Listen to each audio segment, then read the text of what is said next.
For decades, standard nutritional science has operated on a clear premise regarding omega-3 fatty acids. They are potent, universally beneficial agents capable of fighting chronic inflammation. Based on this observed anti-inflammatory property, clinicians and dietitians have widely recommended omega-3 supplementation. The working theory has been that lowering systemic inflammation provides a chemoprotective shield against cancer. Prostate cancer was long categorized as one of the malignancies that high omega-3 intake could mitigate. But recent epidemiological data sharply contradicts that established theory. High concentrations of omega-3s are now directly linked to increased prostate cancer risk.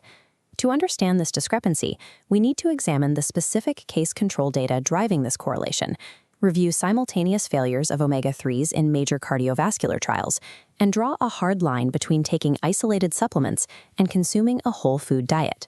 The gap between expected nutritional benefits and actual clinical outcomes forces us to reevaluate how we prescribe isolated biochemical compounds.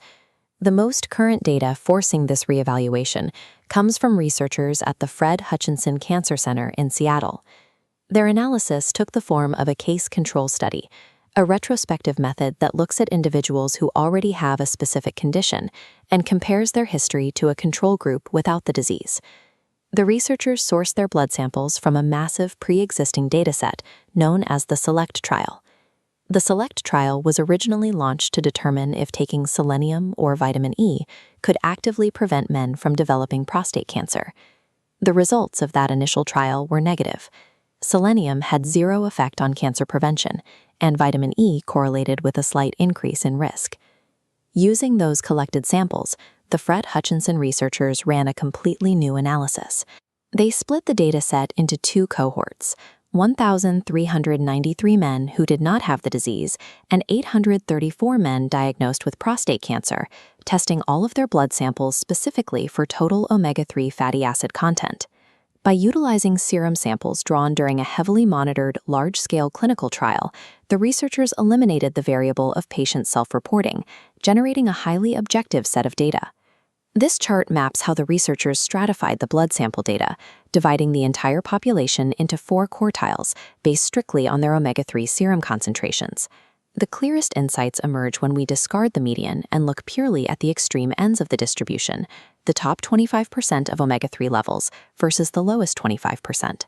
Men whose blood samples placed them in that top quartile were 43% more likely to have been diagnosed with prostate cancer than those in the bottom quartile. Fish and fish oil generally contain 3 distinct types of omega-3 fatty acids, EPA, DHA, and DPA. The researchers ran their statistical models a second time, evaluating each of these 3 specific fats individually to determine if a single lipid was driving the increased risk. The results did not differ much. The increased risk correlation applied uniformly across EPA, DHA, and DPA individually.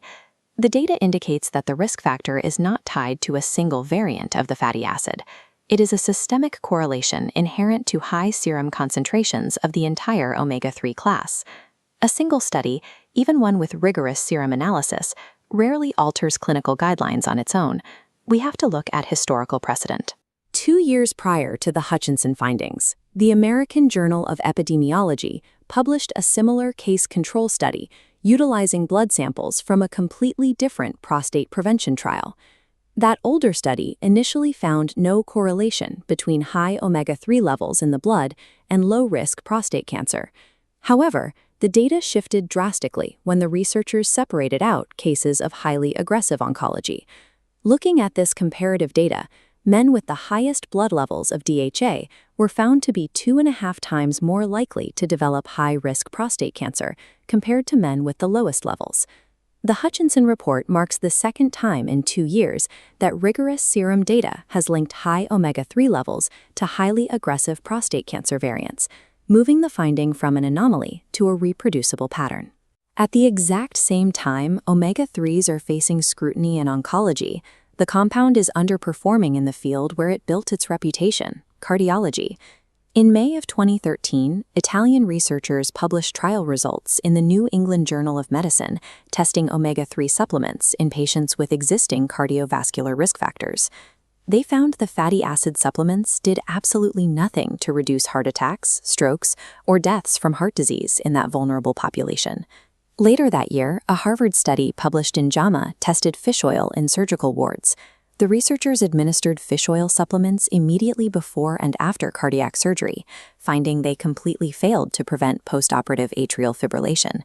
Those localized trials were preceded by a comprehensive Greek meta-analysis, reviewing broader population data. This clinical dashboard illustrates the meta-analysis conclusion. Isolated fish oil supplements are virtually useless for protecting patients against heart disease-related death, heart attacks, or stroke. Taken together, modern clinical trials are exposing a severe limitation in omega-3 efficacy across multiple medical disciplines. Science currently lacks a biological explanation for why an anti-inflammatory lipid increases cancer risk. The Fred Hutchinson data establishes a strict correlation with blood levels. It does not prove causation, and it does not map the exact biological mechanism at play.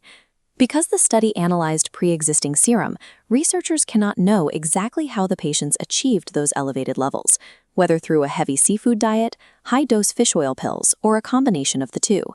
This brings us to a crucial concept in nutritional biochemistry, the whole food matrix. There is a vast biological difference between eating an intact food source and consuming an isolated extract. Repeatedly, epidemiological research confirms that populations eating diets full of seafood, supplying a matrix of vitamins, minerals, and healthful fats, experience strong positive health outcomes. Conversely, when we run clinical trials attempting to isolate the specific compounds we believe are responsible for that health, like extracting EPA and DHA into a pill, the physiological results consistently disappoint. True biological benefits likely require the entire biochemical orchestra of fish fats, minerals, and supporting molecules working in tandem, rather than the isolated lone notes of a supplement. While eating whole seafood remains a clinically sound strategy, the reflexive prescription of high-dose isolated omega-3 supplements requires strict reevaluation in light of the repeated cardiovascular failures and emerging oncology risks.